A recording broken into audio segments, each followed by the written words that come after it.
Assalamualaikum warahmatullahi wabarakatuh. Jumpa lagi saudaraku Jumat Wage dimanapun Anda berada. Materi kali ini adalah ramalan ya Jumat Wage 2 Juni 2023, yaitu Tirta Sahsaka Sasada, yaitu air lenyap dari tempatnya ya.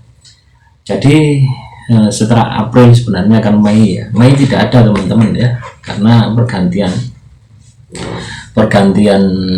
penanggalan Jawa itu setiap 35 hari sekali ya pasarannya ini.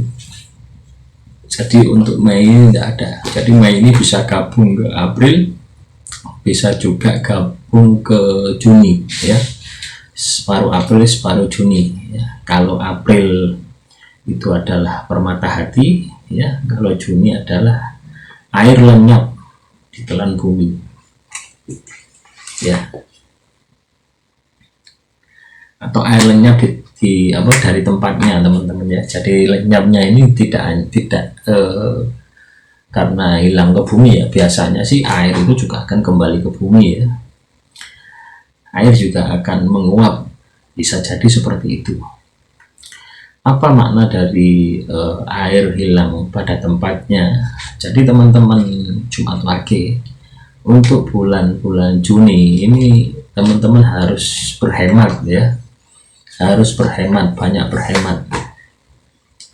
Kenapa bisa seperti itu? Karena banyak pengeluaran yang tidak Anda duga ya, banyak pengeluaran yang Anda tidak duga.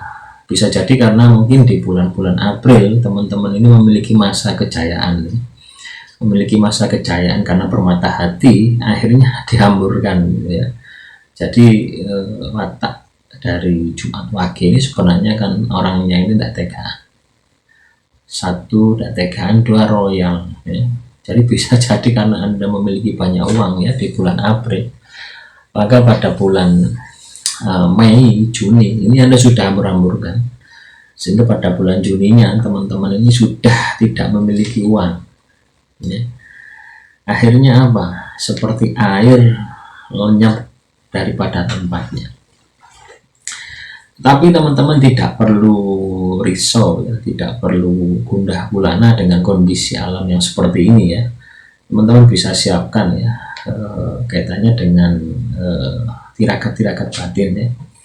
Karena tirakat-tirakat batin atau laku-laku tirakat yang Anda jalan itu salah satu bentuk sederhana ya untuk menghemat pengeluaran Anda ya, untuk mengendalikan sifat boros Anda, untuk mengendalikan sifat royal Anda. Itu dengan puasa itu akhirnya akan terkendali dengan sendirinya ya, sehingga teman-teman ini akan memiliki defisit keuangan yang cukup ya, yang cukup banyak ya untuk menghadapi di bulan-bulan Juni.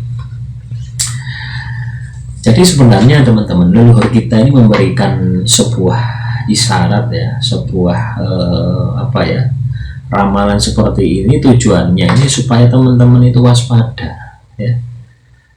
Jadi tidak boleh ya, katakanlah kita itu mempercayai 100% itu tidak boleh ya. Tetapi kita mengambil hikmahnya itu loh, yang penting itu ya. Kalau kebanyakan orang membaca sebuah ramalan, membaca primbon itu kebanyakan ya, kalau itu ketentuannya seperti itu ya, seolah-olah itu seperti takdir, padahal tidak seperti itu ya. Padahal dengan peringatan itu ya, primbon itu seperti rambu-rambu ya. Kalau Anda tahu di jalan itu ada rambu-rambu ya, oh itu turunan, bagaimana Anda menyikapinya, bagaimana Anda siap-siap rem, bagaimana Anda kurangi gigi presnel, kan seperti itu.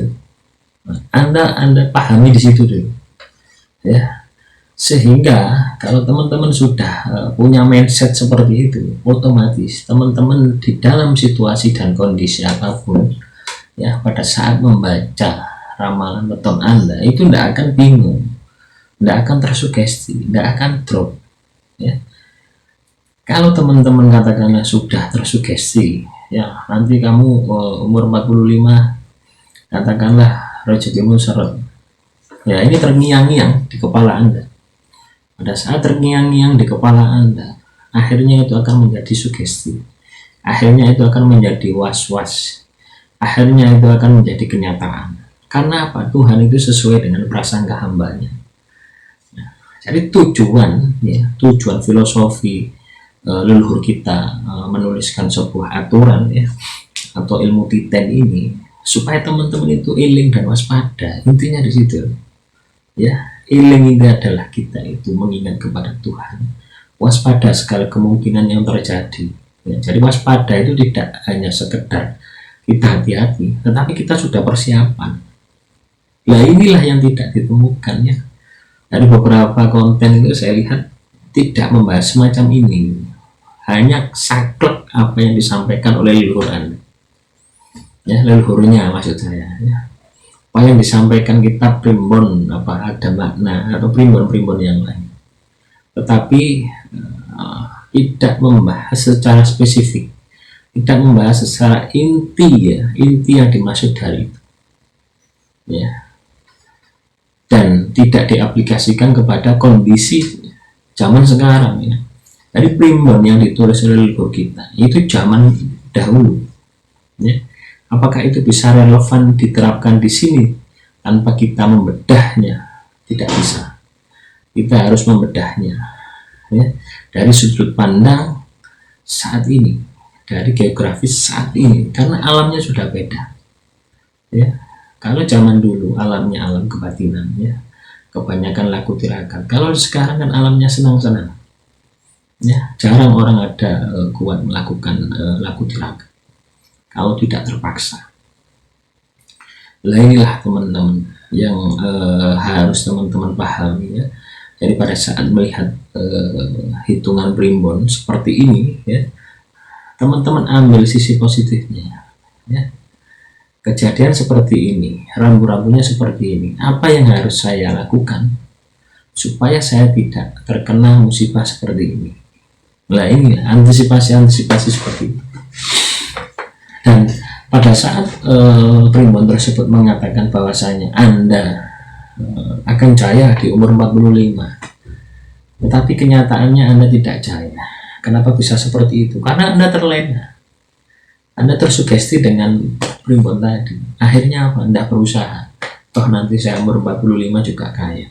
Nah ini juga salah satu yang salah ya. Maka dari itu yang benar ya adalah melihat, memaknai, memahami arti ya ramalan tadi yang disampaikan oleh leluhur kita kepada kita secara mendalam ya.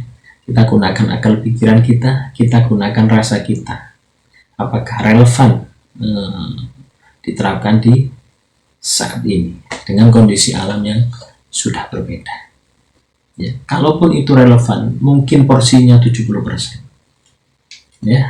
Nah itu teman-teman, itu yang teman-teman harus pahami, sehingga teman-teman dalam mengaplikasikan sebuah ramalan primbon itu ada optimisme ya, ada rasa kepercayaan diri bahwasanya teman-teman akan dapat melalui ramalan tersebut dalam situasi dan kondisi apapun. Demikian saudaraku Jumat pagi, kurang lebihnya saya mohon maaf. Wassalamualaikum warahmatullahi wabarakatuh. Salam rahayu, rahayu, rahayu.